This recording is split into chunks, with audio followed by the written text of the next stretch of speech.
And all I could think of was Civil War. Don't want to do Civil War because they were a wall. He says, do World War II. I said, that'd be cool. My dad fought World War II. 28th Infantry. Oh, you have a baby. Can't do that.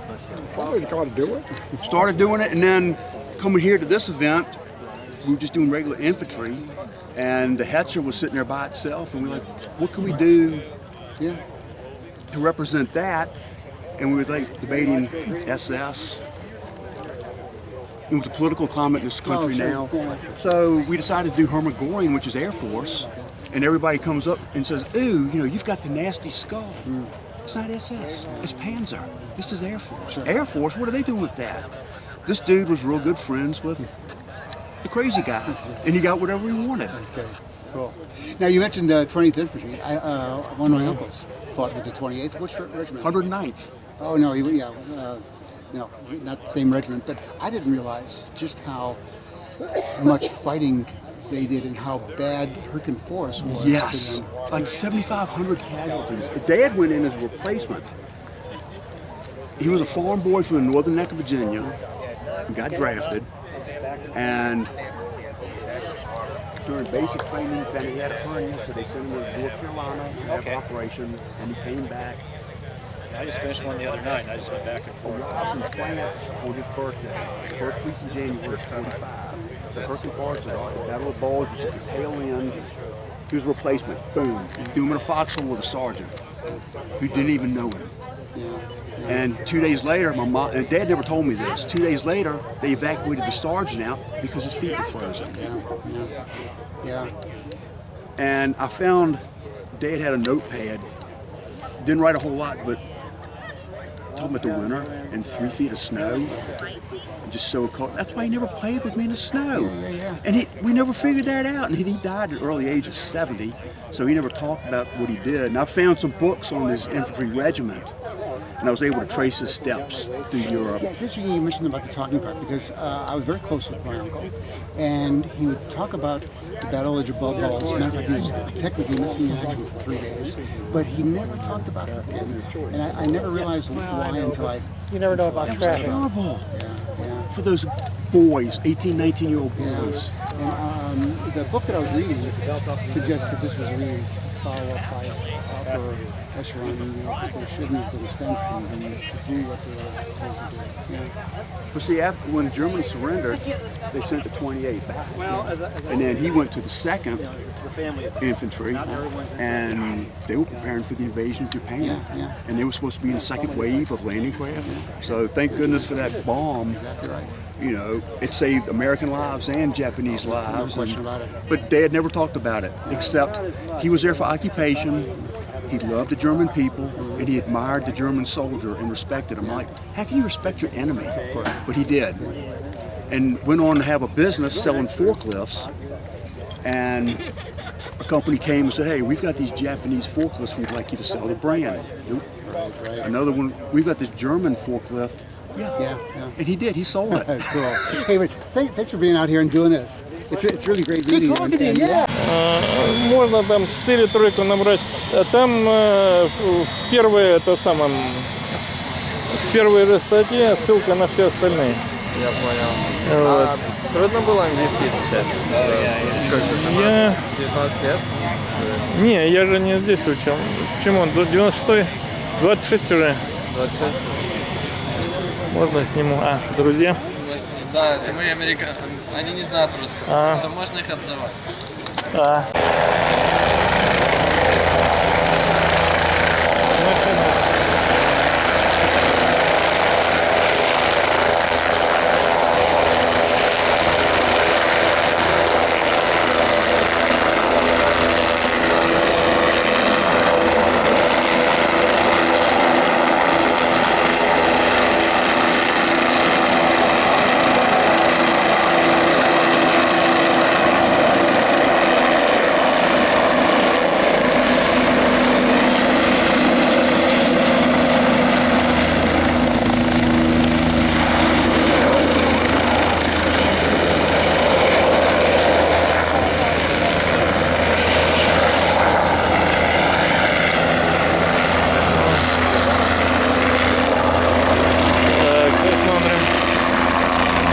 хочет сделать.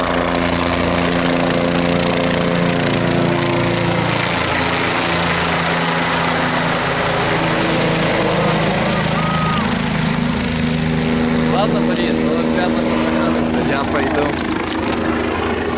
Сейчас, секунду. Вот эти сетцы.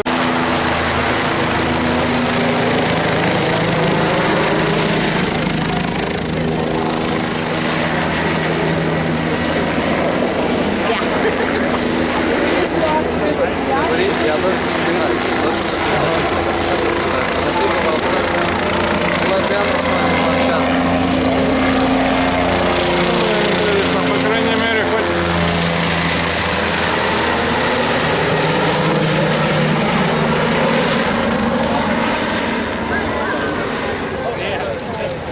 Кроме той семьи русскоговорящей, по крайней мере, еще хоть кто есть. Да, это да.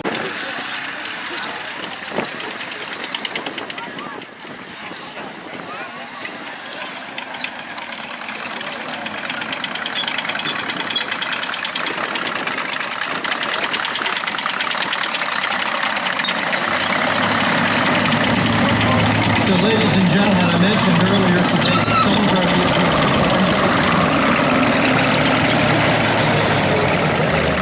and then some of them are American vehicles, like this particular Stewart behind me, the M5A1. At the beginning of World War II, we had a vehicle called the Stewart M3.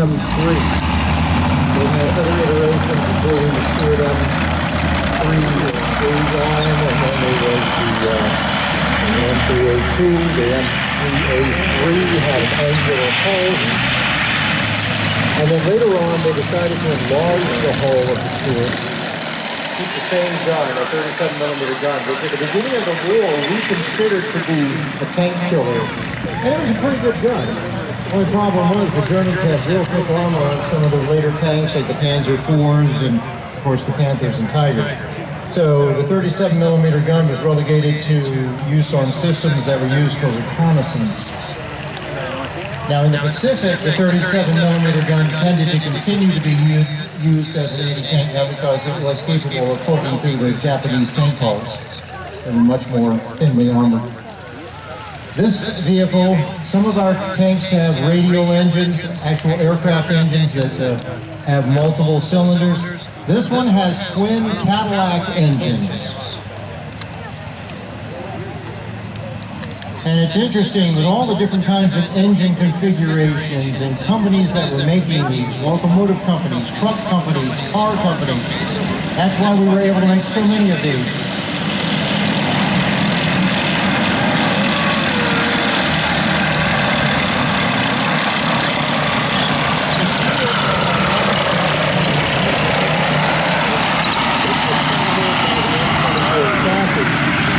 Saw that TV show with Ozzy Osbourne, the thing called Ozzy and Jack's World War. Ozzy was driving around the light tank that followed this, the M24 Chaffee, which actually had a 75mm cannon. It was right up to the 1980s. Brazil actually modified some of their Stewarts and gave them 90mm cannons in the 1970s.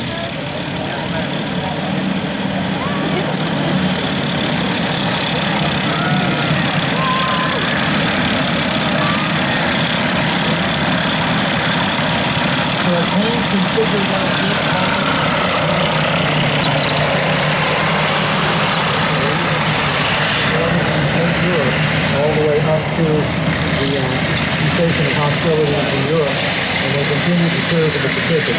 The Marines use these vehicles too.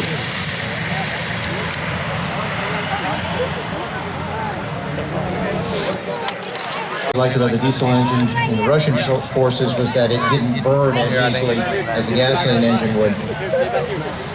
Oh, we love this vehicle. This is one of our classic World War II tanks, the M5A1 Stewart. Again, a 37mm main gun, coaxial 30.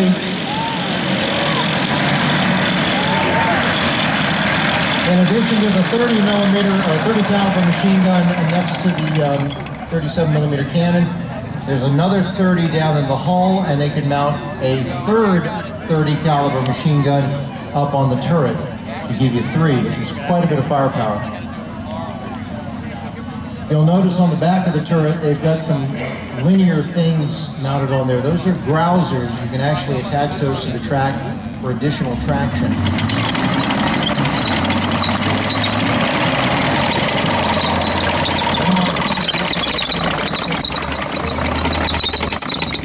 Vehicle that was the bulldozer for the Army.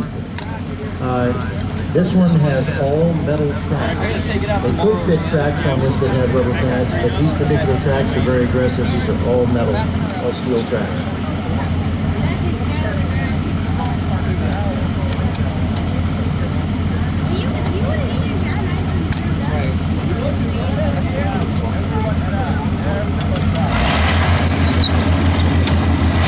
Well, I note that this vehicle has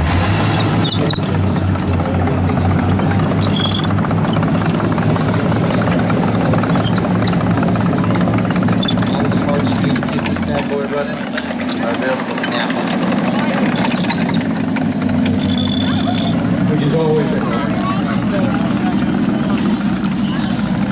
We had a broken down vehicle out here one time, and one of the guys said, help me put it back in my engine, I'll take the spark plug out of my truck and use it to make the engine run while you're moving the vehicle. I need that spark plug back. So we made it happen. But that was our M5A1 Stuart. Now we have an M3A1 Stuart here. We also have the M24 Chaffee, and we have the Walker Bulldog, which was a sort of Vietnam era, 1960s, 50s, 60s, 70s era light tank. The one thing we don't have is a Sheridan. And we're hoping somehow, some way to find a Sheridan.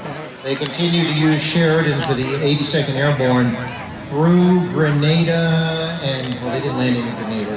They took them to Panama, they took them to Desert Storm, and then they just kind of stopped using Sheridans. And Sheridans for a while were out of the National Training Center, and we would mock them up to look like Russian tanks.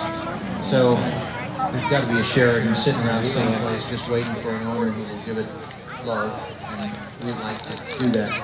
Interestingly, we sort of have the next iteration of light tank, which was not accepted by the Army. That's called the RDF tank. It's a small tank with a long gun barrel. That's actually a 75mm cannon designed in the 1980s. As with so many things in that time frame, it was designed with one main purpose in mind. It had to be able to fit into a C-130, and it does. It has a two-man crew, and if you were here last year, the Chieftain actually rode around, same guy who does the Chieftain's hatch and is attached to World Tank Museum. He was actually riding around, I guess it's World Tank Games, riding around in the turret, but normally that vehicle would have a two-man crew. They ultimately decided not to accept it, and now apparently the Army is going to get a new light tank. Ironically, it's 42 tons, so I don't know how you call that a light tank, but anyway. So we have pretty much all the line except for the gun, and it is amphibious. It is also very loud, especially loud for a vehicle that's supposed to be technically a reconnaissance vehicle. Those are used in other countries around the world, either in that form or modified. The Chinese actually have a vehicle called Type 63, which actually has kind of a rounded turret, but a hull very similar. And they've modified it significantly, even added bows and sterns to improve the flotation. So we're lucky to have that PT-76. We have T-55s over there. We have both a standard A model, and then if you look closely at the other one, it's the AM. So the A model stands like this, and the AM model stands like this, because it's got 10 tons more armor on it, including a huge, like 6-inch thick plate on the front. We also have a Russian ETR-152. Everybody says, an armored truck. But what's really interesting about it is that the driver from his seat can actually moderate the level of the tires based on air that he lets into the tire or out of the tire.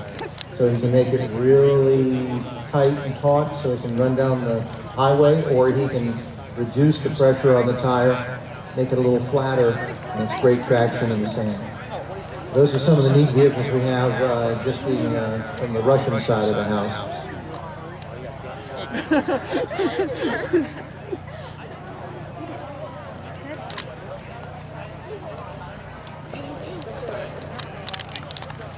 I hope you all took a minute to go into the hangar up there. They have a lot of displays, including a number of different items used by various troops, like the mountain troops.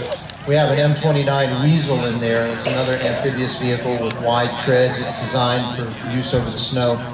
And in addition to used as a military vehicle, they were also used a lot for Arctic exploration. They would take them down to places like Antarctica, and those things ran thousands of miles over the snow and ice.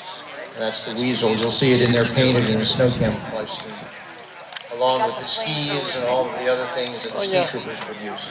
It broke the first time. No, there was a demonstration already. Yeah, but so I'm seeing yellow shirts over by a tank. 40 minutes later, it was a live demonstration already. But then they had to fix it again. Again? When they fixed the first thing, it got leaked somewhere else. But now they're good to go. It's old one probably. 75 years old. Yeah, I'd probably be a little cranky too. Oops. And those are real Marines, right? Yes, either former or active duty. Yes, sir.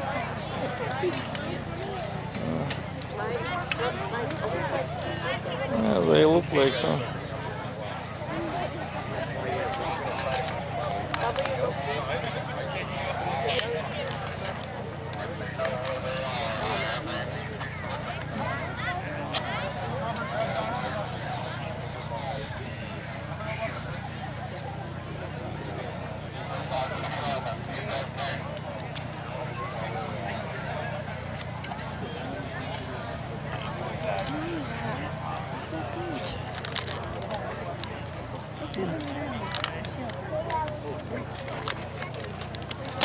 You see?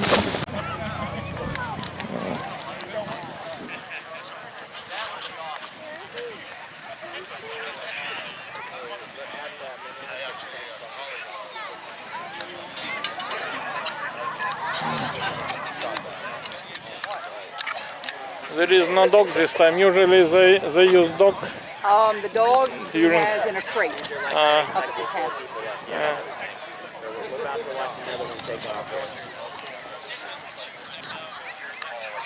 So, ladies and gentlemen,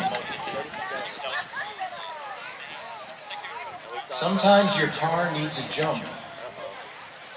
What, Sherman doesn't start? Needs a jump. Yeah. Right now, my very reliable tank needs a jump. So they're giving it a jump. So where are you?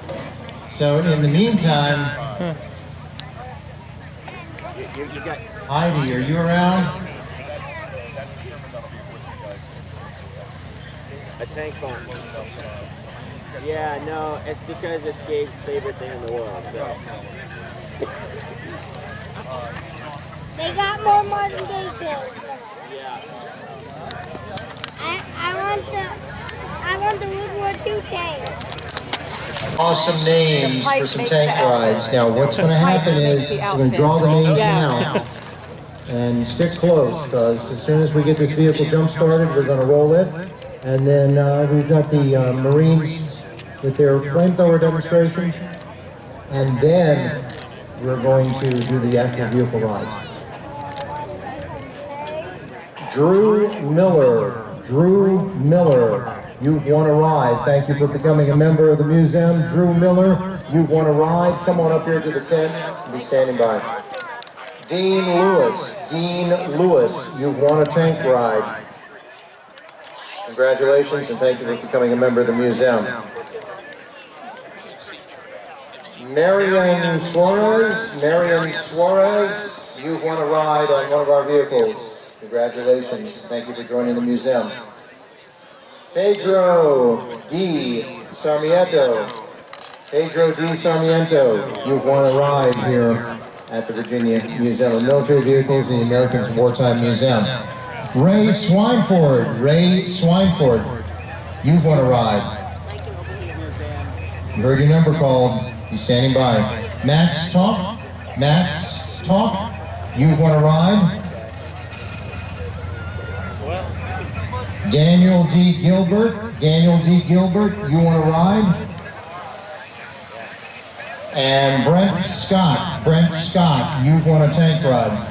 So be standing by here. We've got some more vehicles that are going to be showing up here, and we've got a demonstration with the Marines. You guys will be riding after the Marines do their demonstration. We've got a vehicle coming out here now. We have successfully had a jump start, and we have breathed new life into a very old tank.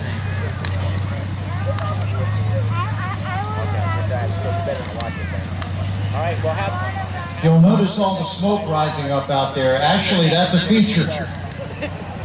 It's something they can do to make a smoke screen. They actually just squirt a little diesel on the hot manifold, and trust me, 3 days ago when we started up the M18 Hellcat and it had all the oil leaking, we made a smoke screen inside the building.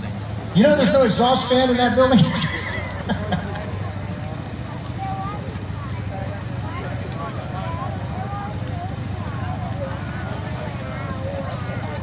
So in World War II, the Russians came out with a very revolutionary tank design called the T-34. Now, the T-34 was very successful.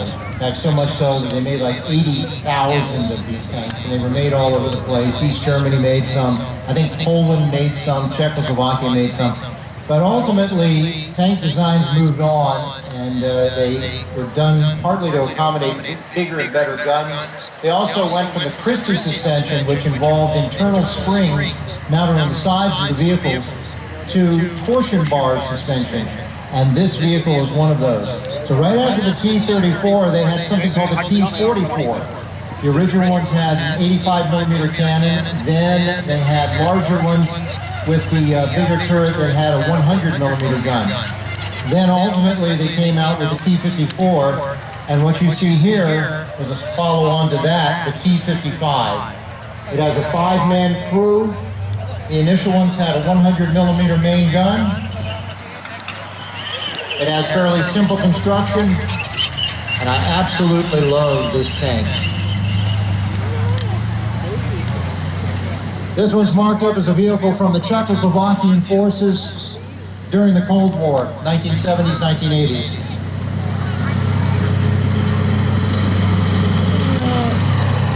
M60 is bigger American.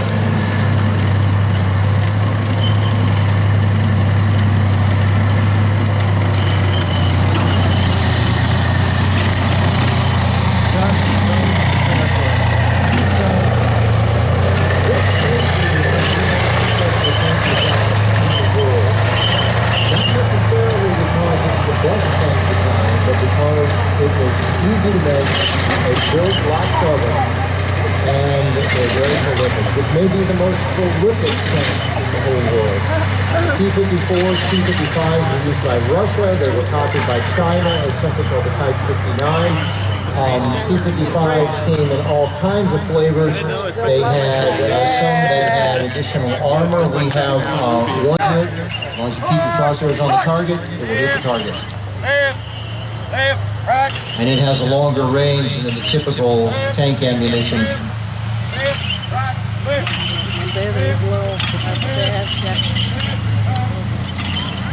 It's a little clanky, it's a little oily. When the exhaust spits out, it spits oil out with it. But it runs and runs and runs.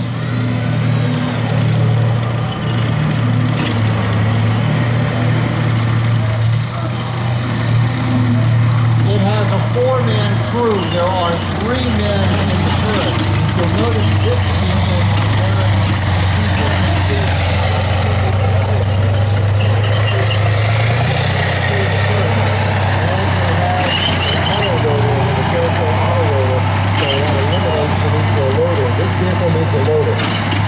Interestingly, this vehicle with the 100mm cannon was followed by a Lincoln version called the T-62, which went into service in 1962, the same year that I was born. Well, guess what? The Russians are starting to use T-62s in Ukraine. Now, a lot of people say, well, oh my gosh, they must be scraping the bottom of the barrel. I don't know.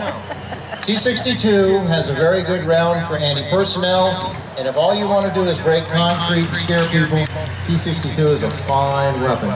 The Russians are still using T-62s, and they have T-55s admittedly in storage, so they could eventually pull those out. Lots of other countries still use them. North Korea uses a version of this.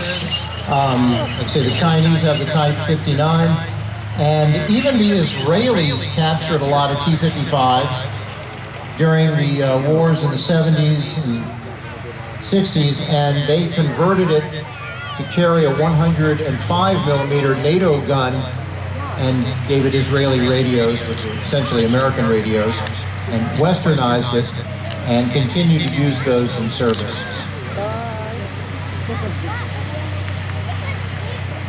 So folks, there you have it, the Russian T-55. That, I believe, is an A model marked up as a Czech model. I encourage you to go over and take a look at it and compare it to the T-55 AM, which is about 10 tons heavier and more heavily armored. I'm going to go ahead and let our man do his demo. The Marines are here. I'm going to stick to the schedule and hand it off to my man right here. Ladies and gentlemen, give a nice round of applause to the Marine Historical Company. Some of these folks have come from Camp Lejeune, some of them from Quantico. And here's the man to tell you about it. Johnny, it's all yours. Afternoon, ladies and gentlemen. How's everybody doing this afternoon? Awesome! Outstanding, outstanding. American military over the last 80 years has been doing a lot of development, as you can see around here, both in technological advancement and tactical doctrine. The Marine Corps is no exception to that. In the last 80 years, we've put new tactical operations in place that are still being used today. And they are, our modern fire teams and rifle squads are like that, are some of the best in the world. Like that, but that didn't start right away. It's gone through a series of evolutions. In a minute, I'm going to turn it over to Master Gunner Sergeant Rich Dudo. He's going to talk about the organizational structure for our rifle squads and the tactical doctrine that developed around it and the technology being used in operations and such, starting in the latter part of World War II. This was become refined in the Korean War, and we still use a basis of this operations like that in the present day. Master Guns, it's all yours. Testing. All right, good afternoon, ladies and gentlemen. As Gunner Sergeant Tom Williams, Director of the United States Marine Corps Historical Company says, I am Master Gunner Sergeant Richard Dudo, United States Marine Corps retired. I retired just over a year ago after 30 years of being in the Marine Corps. A lot of these Marines that you see out here today, they're volunteering their time. They've driven a long way to do what they do on their spare time. So give them a round of applause, if you would, please. All right, as we're waiting for the tank to start up, we're going to give you a demonstration of what we call use of combined arms to attack an objective, a fixed objective. And those of you in the front, you can see behind the Marines in front of you, there's a cinder block looking, we're going to call it a anti-tank blockhouse. You can see it, it's over here. If you can't see that, I think it might be a little harder for the ladies and gentlemen on my right side, but that is the objective. All right. So, use of combined arms. The use of combined arms that are going to be used today are semi-automatic weapons, automatic weapons, armor, and flame. All right? Okay. Now, what I'm going to explain is each individual job within a rifle platoon or rifle squad. If you take what I'm about to tell you, their jobs, and you amplify it, and you go from a squad to a platoon to a company to a battalion. This is the basic maneuver that is used all the way up to an amphibious corps level from World War II up until, you know, even post-Korea, even Vietnam time frame and post-Vietnam. So you always think of it as a triangle. You have two teams up front and one team in the rear, and that could be any formation. That could be two fire teams up front with one fire team in the back, to two divisions up front to one division in the back, right? So, first thing, at the basic level, we have a platoon commander. Platoon commander is usually a second or first lieutenant. His job is to maintain, to organize that platoon to meet his objectives or to organize his platoon, to give those orders, to give the planning to attack a fixed position or a whatever that position may be, right? His right-hand man is the platoon sergeant. Platoon sergeant, he basically has, for all intents and purposes, he has, for this demonstration, has 3 Marines he has to worry about. And those 3 Marines are the fire team leaders. Right? The fire team leader, he is usually a corporal. Corporal is in charge of those 4 Marines. He is to make sure that that's all he has to worry about is those 3. So if you notice, that number, we're talking 3. 2 units up front, 1 in the rear. Platoon sergeant is worried about 3 squad leaders, or the squad leader is worried about 3 fire team leaders, or that fire team leader, he's in charge of and maintaining those 3 Marines in his fire team. He carries an M1 Grand with this demonstration of 30-06, 8-round clip. A lot of you, I'm sure, are very familiar with that weapon system. All right, and then we have the BAR-man, the automatic rifleman. Automatic rifleman is 20-round, 30-06, automatic weapon. This is what changed tactics from World War I to World War II. This weapon, usually prior to World War II, you would have a M1917 water-cooled machine gun that would lay down base of fire. It was very heavy, had a big tripod, big trunnion, big water-cooled jacket, and a 5-gallon jug of water to maintain coolness of that barrel.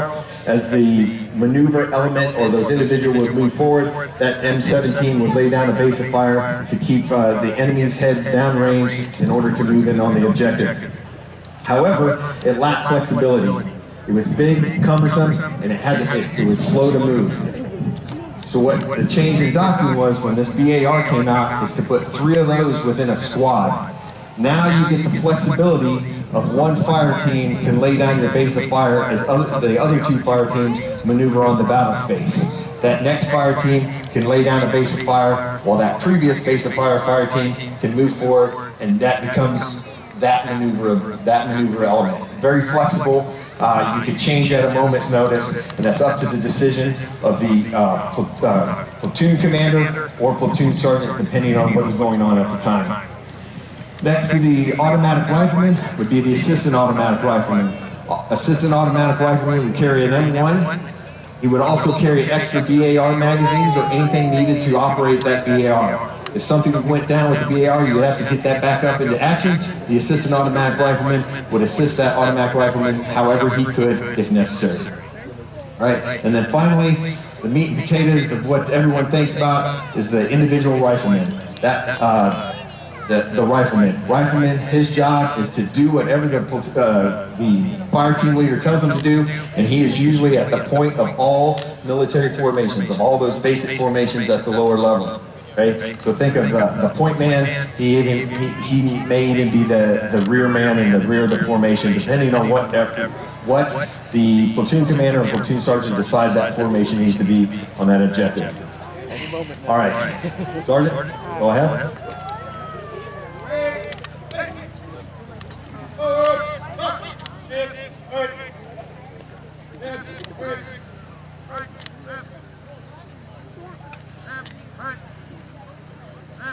Okay, while they're getting into position, what we're going to do, what you're going to see, is if we get the tank out there, the tank is actually, so a tank can't just attack a fixed position and be safe by itself. You need that infantry in the front of it to make sure there's no anti-tank weapons to take that tank out. And the other, it's a mutual supporting effort. So you also need the tank to support the infantry out in the open. So what we'll see here in a minute is that tank is going to move forward, and the squad is going to be behind the tank. It's going to start to open fire, and then the 3 fire teams are going to move into position. At that point, the tank will open up onto this anti-tank position, along with the machine guns on top of the tank, laying down a suppressive fire for that squad. You will see each fire team, it's called fire team rushes. The platoon sergeant will give a command. That fire team will repeat the command so everybody knows they're on the same sheet of music. That fire team will move forward while the other 2 are laying laying down a base of fire for that maneuvering fire team. Once they get down in position, that fire team will lay down a base of fire while another fire team moves up, and so on and so forth. They'll leap and bound, they'll do that just until they attack the objective. Once they attack the objective, they're going to assault through the objective, checking for intelligence, possible wounded, POWs. They assault through the objective, they'll muster on the other side of the objective in a hasty 180. They'll get their report, beans, bullets, and band-aids. How many bullets? Anyone wounded? Anyone lose any gear? Once they get that, they're going to form up, they're going to continue on with the patrol, and that whole time, that platoon commander is going to be radioing back to the higher headquarters of what they have done, what they have passed, and what they have seen. Alright, now, well, we're waiting for the tank to get in position. As we said, imagine, like during the Battle of Iwo Jima, we talked about the fire team leaping and bounding while the other one lays down suppress the fire for them. At an amphibious corps level, we have 2 divisions up front and 1 division in the rear. It's pretty much the same thing. We have 1 division moving up while the others are laying down suppress fire along with battleships, aircraft, and stuff of that nature using that combined arm. So if you're using tanks in this situation, that tank is putting rounds on target while the squad is getting into position. As soon as they get into position, they start putting rounds on target. If necessary, you'll have the platoon commander on the radio calling an artillery onto that position for the additional rounds on target. So there's a constant barrage of munitions on target using that combined arm with not just individual weapons, all those you call it air assets. As you are using those combined arms, you're still moving forward on the back.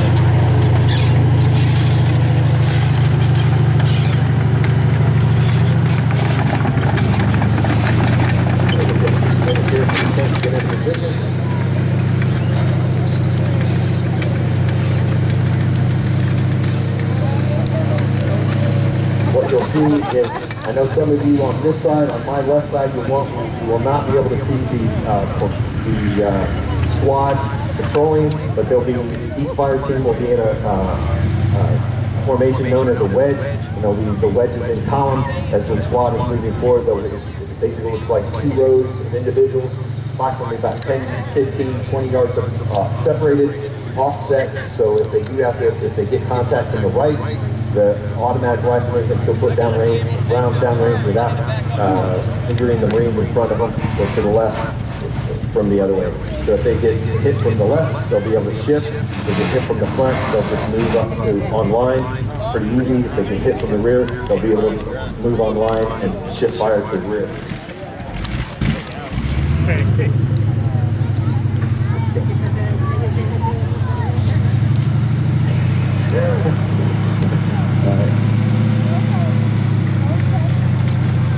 Okay, so the first thing that's going to happen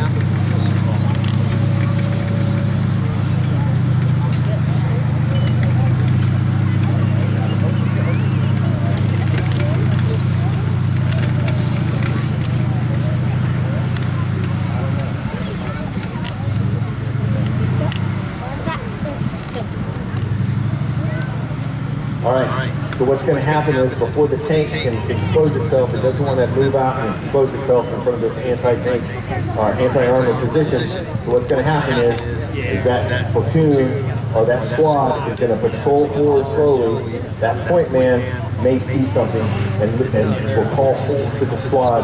They'll take a knee. Platoon sergeant, platoon commander will come up, maintaining separation so not one high explosive will take out all 3. But they'll move up, they'll move into position. That point man that we talked about before, the individual rifleman, will look and see what's going on down there.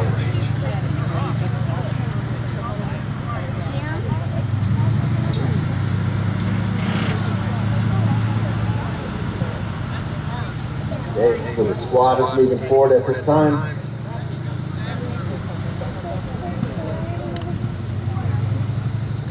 And ideally, this would be extremely close, but for demonstration purposes, it's making do with what we have. Which is going to you all the time.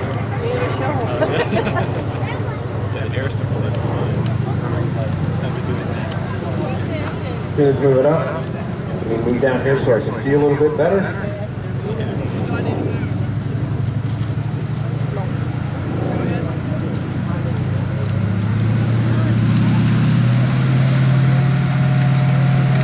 Light tank is coming up.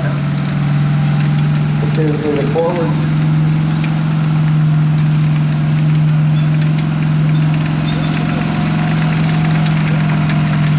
Tank is taken in position. While the tank is moving into position, the squad is moving forward.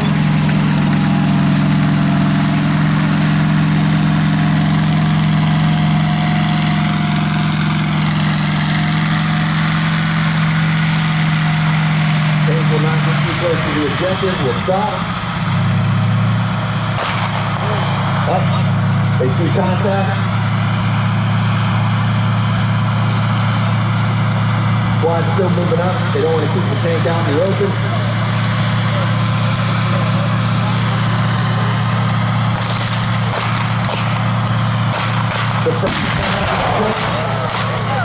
They're using high explosive first fire team.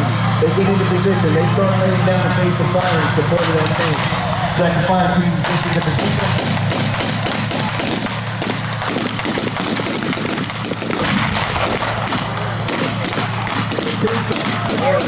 The full commander in position to make sure he can see better. You see the platoon sergeant, he's done first fire team to rush. First fire team is rushing on the other two fire teams is laying down base fire. First fire team is laying down base fire. Second fire. Platoon sergeant to third fire team, second fire team fire. They start to get their left forward, and the other two are laying down a base fire.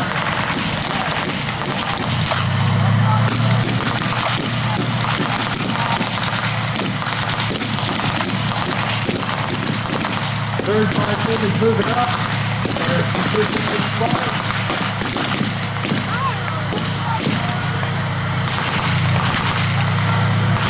Third fire team is relaying the command that the platoon sergeant is giving them.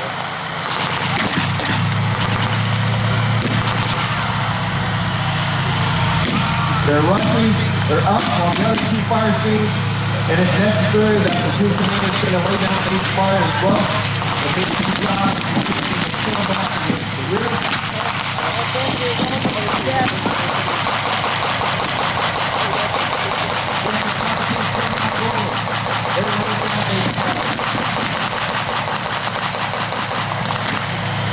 Third fire team to the rear, they need to move it up.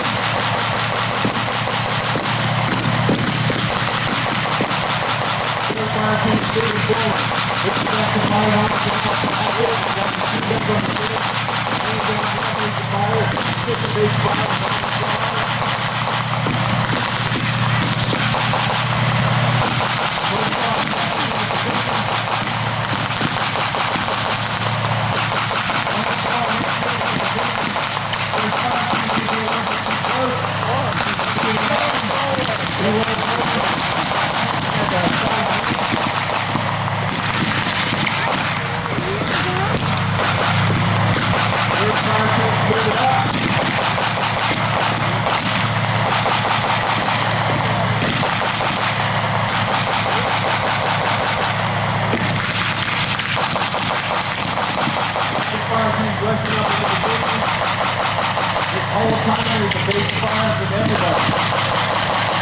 They're maintaining that forward progression on the back. Letting the land go in front.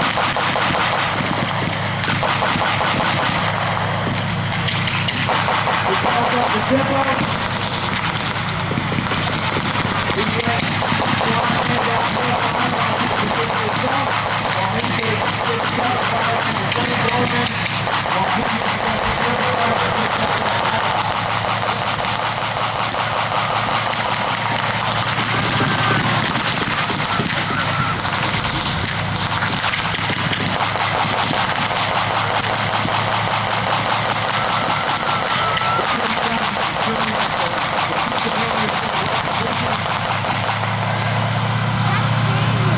is given. Command is given up and down the line. Platoon sergeant gives the command to assault through. Squad gets online. They assault through. What they're doing is they're checking for intelligence, possible wounded, possible prisoners to get intelligence off in the future.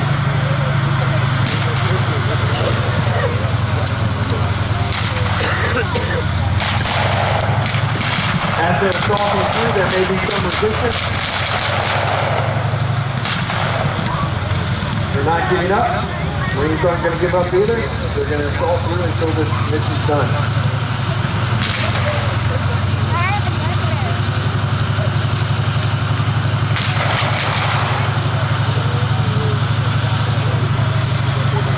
Okay, just because that objective has been taken out, there could be objectives behind it, not knowing what's behind it. They're going to assault through, some resistance in the back, possibly rear echelon, handle positions, and everything else to still maintain resistance. Squad gives a halt. Platoon sergeant gives the command, beams forward from band-aids, AC-180. Once they get accountability, those Marines are going to unload show clear for instructional purpose for this demonstration, but ideally they continue on with their patrol. Once they form up, they're going to form up, and they're going to march in front, and they gave you their heart and soul, they gave you the esprit de corps. As those Marines march by, give their time to you, you show them a round of applause, and show appreciation to them as well, please.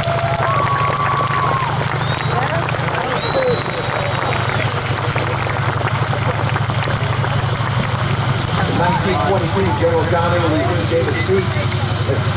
That message is written, given every year at the Marine Corps Birthday Ball celebration. And part of that message is, as long as that animated spirit continues to flourish, Marines will be found equal in every emergency in the future as they have in the past. And the men of this nation will regard us as worthy successors in the long line of illustrious men who served as soldiers of the sea. This proves that tradition is carrying on, and these Marines are carrying that tradition. Thank you. We're also giving the fire brigade a little work to do. As the Master Gun said, also, one of the things we'd like you to walk away with is remember, these Marines are current active duty Marines. We're paying homage to those veterans that went before them, creating the Marine Corps we have today. Thank you held true for every one of you out there, especially veterans. These tanks, these weapons you just all demonstrated, did not make history. What made history is continuing to make history are our people. Those men and women in all military services continue to dedicate their lives to providing freedom and happiness to the residents. This bill is for you, as well as all the residents. Raise together with your hands to your free and hands to yourself and all the veterans in the morning.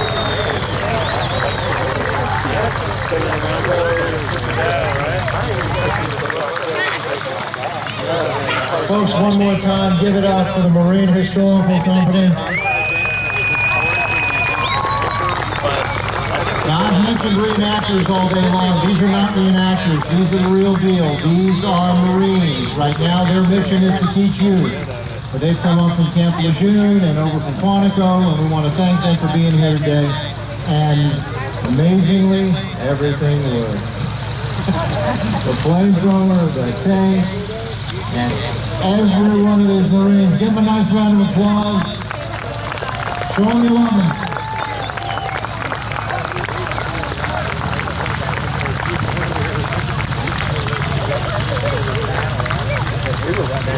One more time, give it up. Let them hear it.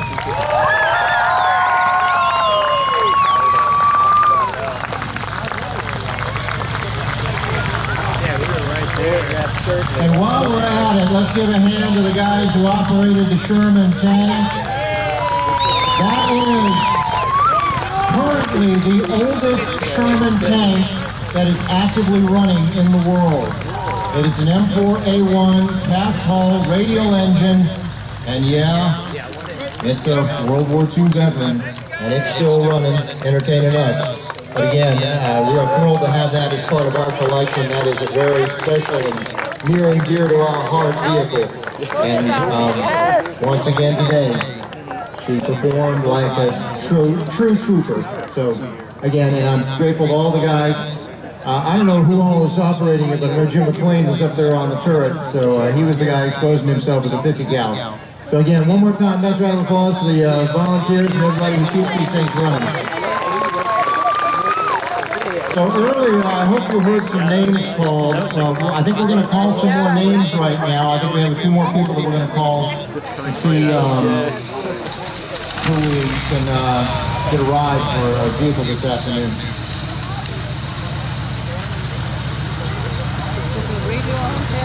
Yeah, seems like it. James Greg Ring. James Greg Ring, you've won a ride on a vehicle. Thanks for becoming a member of the museum. John Sloan. John Sloan, you've won a ride on one of our vehicles. Ian Calla. Ian Calla. We will hold Ian for a moment. Looks like Oscar Alvarez. No, Oscar Alvarez. Oscar Alvarez. Congratulations, you won a ride. Oscar Alvarez. Mitchell Hansa. Mitchell Hansa, you've won a ride. Mitchell Hansa, you've won a ride. Zachary Nagard. I think that's Zachary Nagard. You've won a ride.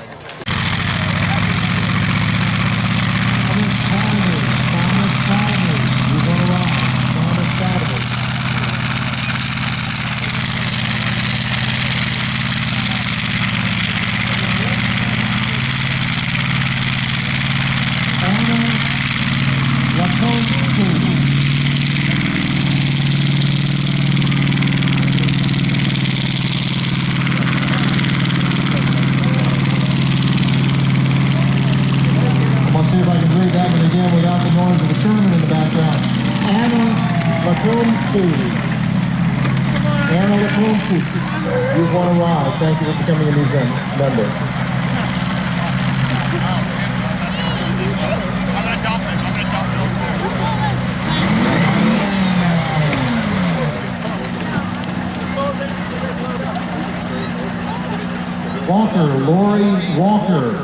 Lori Walker, you've won a ride on one of our vehicles. Congratulations. Thanks for becoming a member of the museum.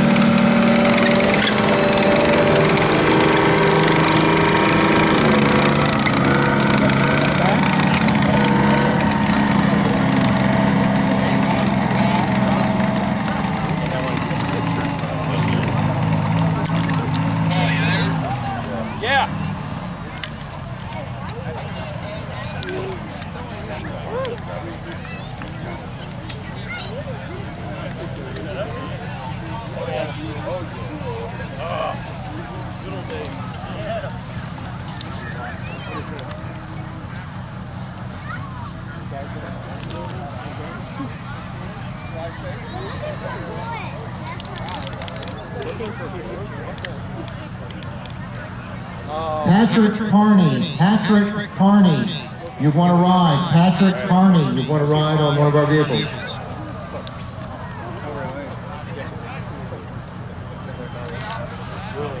Brian Graham, you've won a ride. Brian Graham, you've won a ride. Thanks for becoming a member. Brian Graham.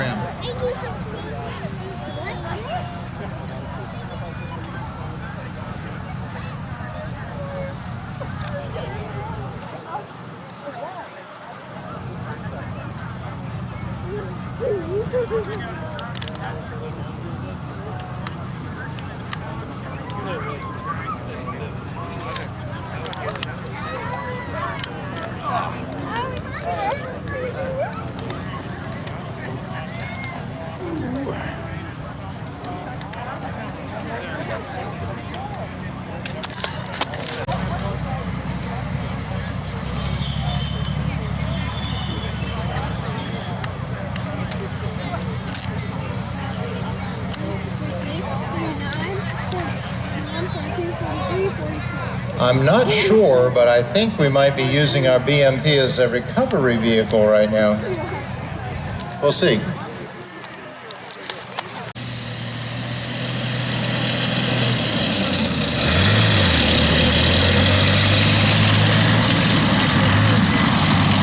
The BMP was one of the first infantry fighting vehicles. Unlike tracked APCs that just carry troops to battle, this one was built with the idea that the troops would be able to fight from inside the vehicle. So there's 8 guys in there in the back of the vehicle, very close, friendly guys, because they're shoulder to shoulder, and they're supposed to turn around, balance on one knee on the seat, and jam their AK-47s through the gun port, twist, and then it locks so that it's airtight, and that way they can fight on a nuclear or a radiated battlefield or something that's been hit with chemical weapons. The BMP is amphibious. It has a splashboard in the front, a 3-man crew, 1 guy in the turret with the 73mm gun and the anti-tank guided missile that's on the top if it's mounted. You've got Bruce sitting there. He's sitting on the edge and he's actually the commander of the vehicle. Mark is our driver.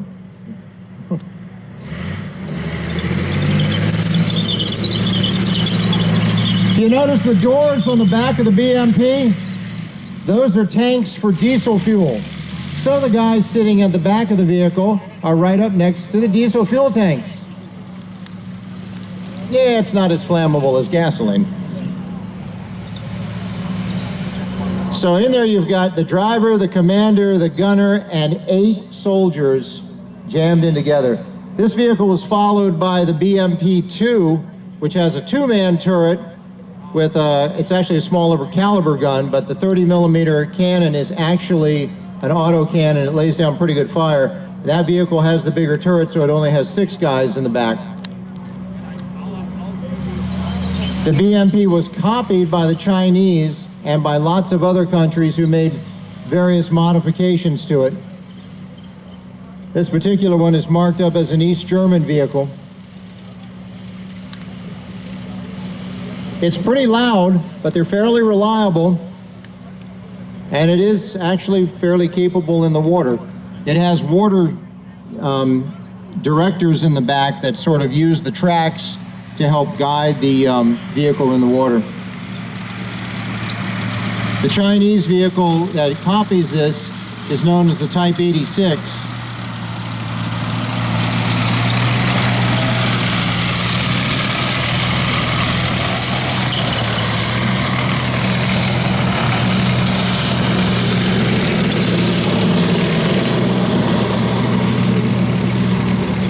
You'll notice that vehicle has all of the crew hatches open in the back, so 2 men can rise up out of each of those hatches if they want to fight from the back of the vehicle or just ride and catch some air during a parade.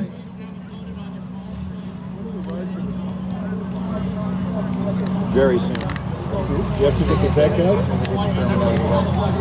Or if they find a way around it over there on the road. Well, this guy's been going around this one.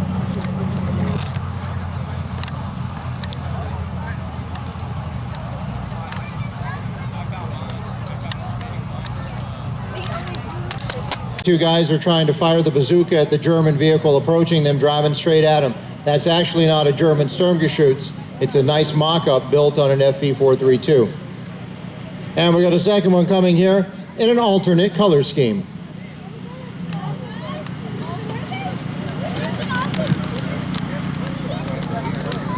Proxy wars and stuff, and then now a year later, it's proven true.